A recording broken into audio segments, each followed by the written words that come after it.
We are back on the ML Sports Platter, kicking off the week with one of my favorite people, Mike Harrington, Buffalo Sabres insider and NHL reporter for the Buffalo News. And we're brought to you by Stanley Law Offices in the Allen Angus Pub. Make sure you stop by for the best darn Angus burger in town today. I might just do that. In fact, I wish you were here, Mike, to join me for lunch. Welcome aboard, buddy. Hey, it's the off season, but in Buffalo, when it comes to the Sabres, it's never really the off season.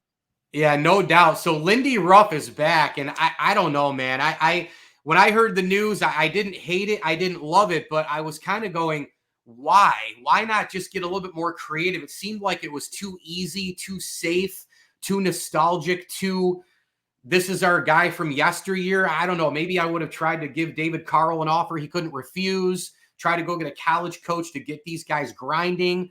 I don't know. These NHL recycled coaches, it seems like it's a little aging to me. What do you make of Lindy back? And this was obviously who Kevin Adams wanted, but I don't know. I don't hate it, love it, but that's where I stood. I would have gotten more creative with this hire. Well, they couldn't get creative, Mike. They couldn't go to David Carl, any college coach, because Kevin Adams is only going to get one chance to do this. And if they don't make the playoffs next year, he's probably out. So you really couldn't go with a college coach. He had to go with an experienced guy, a recycled guy. Why Lindy? Okay, Kevin Adams knew Lindy, was on Lindy's staff, but this is really a Terry Pegula move. This is more a business move. I think Lindy can do a good job here. I think he can get through to some of these players, but this was about making sure the season ticket base didn't crater. They had nothing to sell for next season at all. They can sell Lindy Ruff. Yeah, there's no doubt that that's a part of it for sure. I mean, it's going to keep fans interested. People can go back and look at all the YouTube clips of the teams that were great for a while with Lindy. And yeah, I mean, it's a ticket seller as well. The guys I only have a couple more with Lindy, and then I want to kind of get into the playoffs because they've been amazing as they always are. And a little bit of the Amerks playing with the crunch currently too. Player wise, I know Tuck has come out and said he can't wait to play with him or for him. Some of these other guys, like, give me an idea, Mikey, of a couple of guys who you think will benefit from Lindy and the style that Lindy will implement. Will it be a mix of, the old new Sabre, kind of how are they going to play and who's going to benefit? Well, that's the thing about Lindy. Lindy has shown he can play multiple styles with multiple teams. He did it with the Sabres. They were tremendously defensive when they had Hasek. They were tremendously offensive in the Drury-Briere era. And he's shown he can play a lot of good defense in Dallas and a lot of good offense in New Jersey. So we'll see how Lindy meshes the personalities here. But guys like Tage Thompson and Dylan Cousins came out openly and said they want to be pushed. They want to be challenged. And we know Lindy Ruff will do that. And I do think Lindy Ruff has said to me multiple times in New Jersey how much he enjoys watching Rasmus Dahlin and Owen Power play and what kind of weapons they can be. So I really want to see how does Lindy utilize two guys he never really had those kind of players in Buffalo before. By the way, is Lindy excited to get questions from you again? What did Lindy say at his first press conference? One of the reasons he came back was he missed Paul Hamilton and Mike Harrington. There you go. Yeah. It'll be fun. It'll be a learning experience for a lot of the media here. But, Lindy and I had lots of great interaction. And, I learned a lot from the guy. Let's be honest. We disagreed at times, but, he's a hockey lifer, and I learned a tremendous amount. I'm looking forward to it again. Paul Hamilton, who still has me blocked on the X app, by the way, and I still don't know why. Well, you must have said a bad word. Must have. Absolutely. Mike Harrington here with the Hockey Talk Buffalo News, of course. We're brought to you by CH Insurance and Burn Dairy. Let's go right into the Cup playoffs. I feel like there's certain things in sports that just deliver. It doesn't matter. Masters, Ryder Cup, although I'm tired of losing to Europe, Stanley Cup playoffs, right? There's just certain things where you're like, yep, check it, delivery. Western Conference especially, I think we kind of went into this year knowing this could be an elite, historical, all-time kind of Western Conference bracket. Do you agree with that so far with the West? And then give me a little bit here on delivery of the Stanley Cup playoffs. It always does deliver, right, Mike? It does. And you look at how Colorado and Winnipeg have scored a lot of goals, and the Avalanche look great out in that series. Connor Hellebuck does not in Winnipeg's net. Look at what happened yesterday in Nashville. The Predators blowing a 2-goal lead in the last 2:49, losing in overtime. So they're in real trouble. And then look at late Saturday night in Vegas.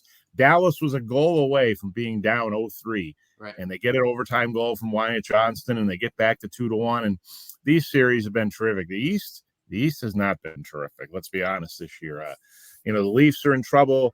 The Capitals deservedly got swept.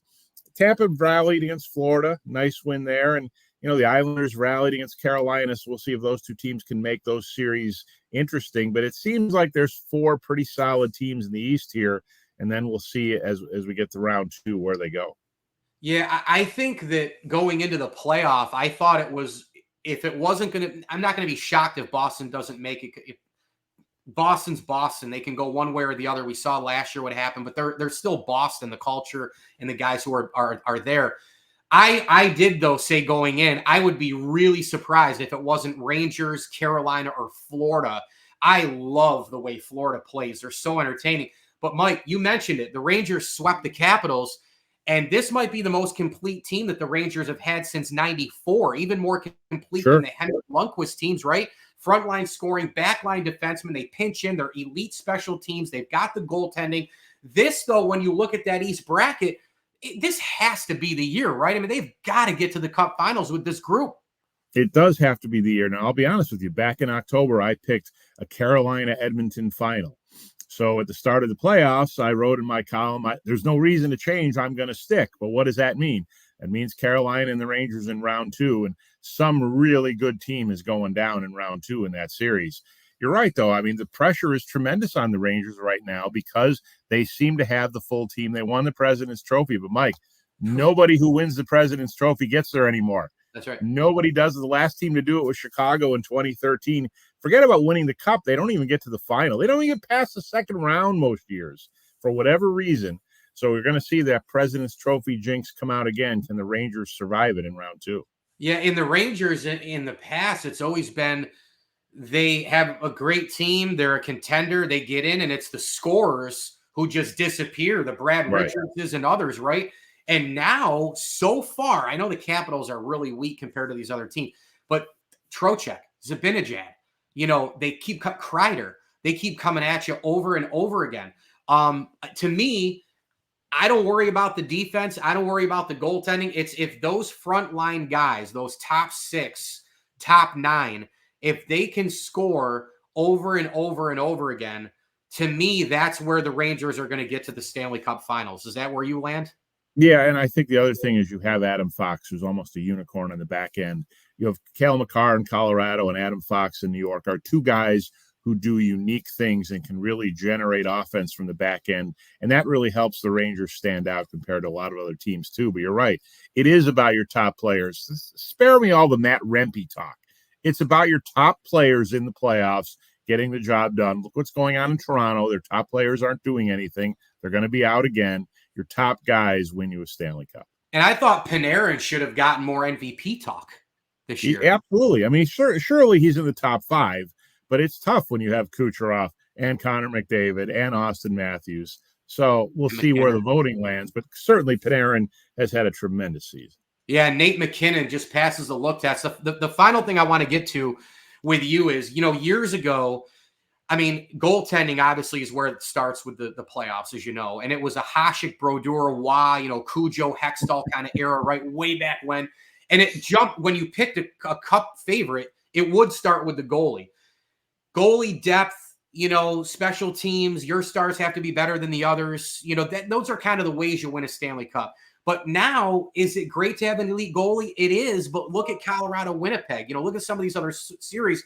I think it's down a little bit. I think it's still important, but I think it's down a little bit. I think if you have unbelievable depth and lines up, you can take out that elite goaltending. Where do you land on when you form a team to win a championship? And you can even add in some Buffalo here as well. Where does that elite goaltender fit in? Is it 1, 2 in the ranks, is a little bit lower, and then everything else can still help you out? How does the model look to you now? It's not what it used to be. It's not a guy who plays 65 or 70 regular season games. Look at Boston with Swayman and Ullmark. And they're going to go back to Ullmark at some point, maybe not till the next round. Look at Vancouver, leading Nashville 3-1 with 3 different goalies with a victory. You just don't ride that guy. There's very few teams anymore that have a guy who plays 60 games. And we see Hellebuck in Winnipeg had an unbelievable year. Is he wore out? Is he fatigued in this series? What's wrong with him in this series? So I think, we've seen now the Knicks go down to about 50, 55 games to your starter. 25 to 30 for your backup. And there's no hesitance to run your backup out there in the playoffs if you need to. My man, Mike Harrington. By the way, Sabre fans, every game you flip on, there's a former Sabre doing something in the playoffs. Right? Yeah, there is. But, I look at it there. You can do that with a lot of teams, too. It's just that the Sabres have, the Eichel-Reinhart situation has really accentuated the ex-Sabre factor, and O'Reilly. And I get that there's no team that's probably run out 3 guys like that. But, that's just how things have happened here in a bizarre fashion in the last decade. And they just got to move forward and ultimately try to break this playoff drought. When you have the longest playoff drought in the history of the league, you have to get out of that before you can move forward. You just nailed it. I was going to say you can do that with the other teams, Mike, but the other fan bases don't have the, we had him. We haven't made the playoffs also in 13 years, everybody. There's a lot of angst because of that, no doubt. Yeah, no doubt. Mike Harrington, one of my favorites, Buffalo News. Go get him on Twitter, as he does a great job covering the Sabres and the National Hockey League. To me, hockey right now, I think, is the best product in sports, and I've said it now for a few years. Mike, thank you, sir. We'll see you soon. Hey, it was great seeing you at the arena this year, and keep up the great work. Love your stuff. All right, Mike. Thanks for having me. Appreciate it.